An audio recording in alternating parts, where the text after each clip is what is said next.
Welcome back. 31 deadly crashes took place in Nevada just last month, and a lack of seat belts are one of the top reasons why. We're also seeing an increase in motorcycle fatalities. 13 Action News traffic anchor Zora Asbury has been tracking these incidents as we work to keep you safer on the roads. Zora is here to explain what you can do to help prevent these tragedies. Zora?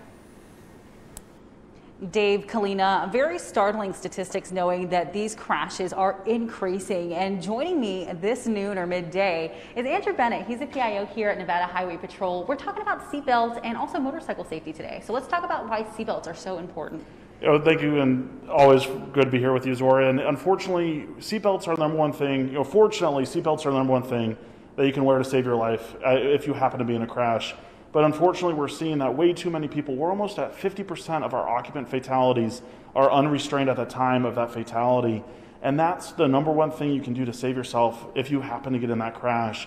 And so to see these numbers that we released today, there's way too many people that are not wearing their seatbelt. And again, we have to get that number up. Now, seatbelts are one of those things that are a preventative measure to help people. I know there's a misconception that people believe if you wear your seatbelt during a crash, you can be more injured than if you were not. Let's go ahead and clear those statistics up. I think at the end of the day, it's ridiculous. I have someone who's read over 1,200 fatality reports.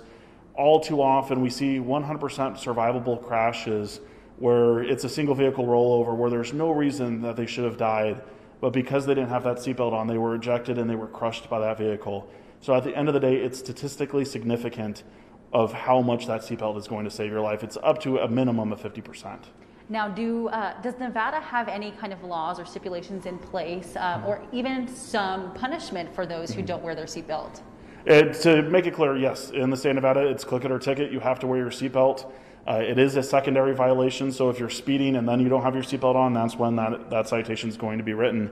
And we have to focus again on people choosing, and there's a variety of reasons of why, whether it's the ticket and the $50 that ticket might be, or, personal responsibility, whatever it is to motivate you to buckle up. At the end of the day, we want to make sure that we all get home safely to our loved ones, and the seatbelt's number one way that we can make sure that you're safe.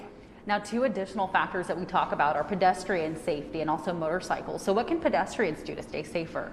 Pedestrian safety is pretty simple. At the end of the day, we have an extremely high rate of pedestrian fatalities here in the state of Nevada. We're one of the few states where a third of our fatalities overall end up being vulnerable road users and specifically pedestrians.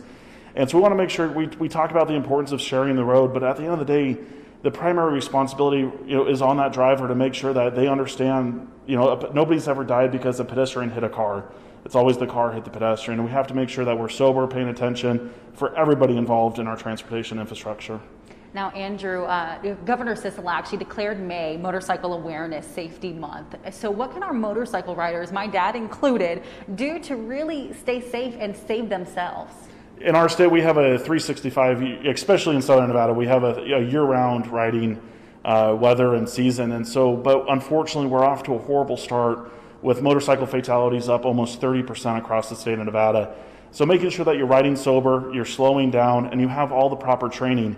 In the state of Nevada, you have to get licensed to ride a motorcycle. You can't just jump on one. And lack of training is a leading cause. And so if we get people to slow down, drive sober, make sure they're trained, we can have a reduction in our motorcycle fatalities. Thank you so much, Andrew Bennett. So very great tips on how you can stay safe as a motorcycle rider, a pedestrian, or even just a commuter out there on the roadways. We always love when Andrew comes on our show. We'll talk to him shortly about the very latest statistics, and we'll have that coming up in later weeks. And let's go to break.